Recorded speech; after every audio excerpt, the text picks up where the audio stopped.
어제 더불어민주당 홍익표 원내대표는 정개특위 위원장과 민주당 간사에게 15일까지 위성정당 방지에 대한 제도 개선에 합의해달라고 요구했습니다.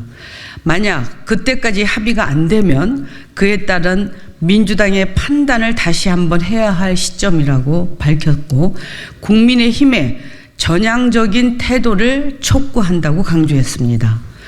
앞서 우리 민주당은 의원총회를 열어서 장시간 선거제도 개편 방향에 대한 진지한 논의를 진행했습니다.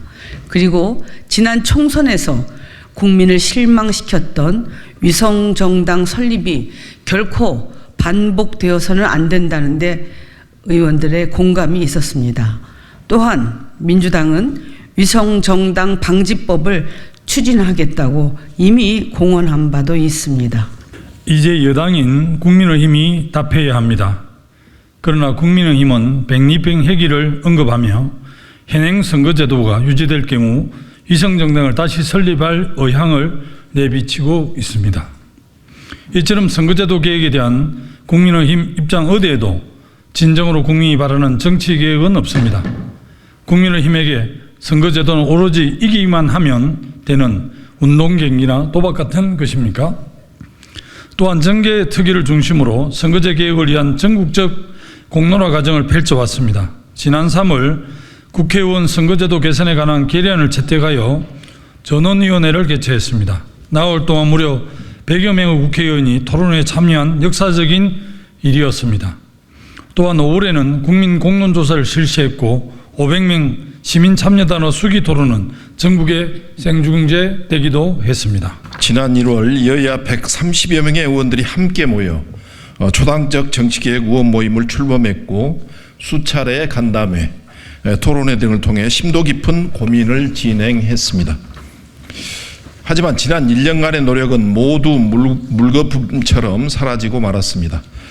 국민은 아랑곳하지 않은 채 오직 자신들의 유불리에만 급급한 여당의 모습에 실망을 금할 수가 없습니다. 국민의힘과 소속 의원들의 각성을 촉구합니다. 특별한 성과는 내지 못하더라도 국민들이 극도로 혐오했던 위성정당만은 금지시켜야 하지 않겠습니까? 정치권이 더 이상의 막장 드라마를 보여드리는 일은 결코 있어서는 안 됩니다. 2020년 총선 후에 국민들께서 바라는 정치개혁 제1과제는 바로 위성정당을 만들어서는 안 된다는 것이었습니다. 국민들은 위성정당에 대해서 두 번은 용납하지 않으실 것입니다. 최근 실시된 여론조사 결과 위성정당 금지법에 찬성하는 의견이 53.7%로 반대인 31.5%보다 훨씬 높은 것으로 나타났습니다. 뿐만 아니라 준연동형 비례제를 합헌으로 결정한 헌법재판소 역시 위성정당의 설립을 방지하는 제도적 장치가 필요하다라고 지적한 바가 있습니다. 국민의힘은 이런 목소리에 귀 기울여서 정개특위에서 적극적으로 위성정당 방지법 논의에 나설 것을 강력하게 촉구합니다.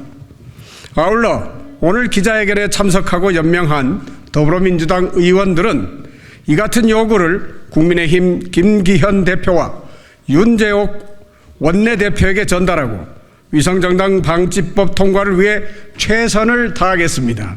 2023년 12월 8일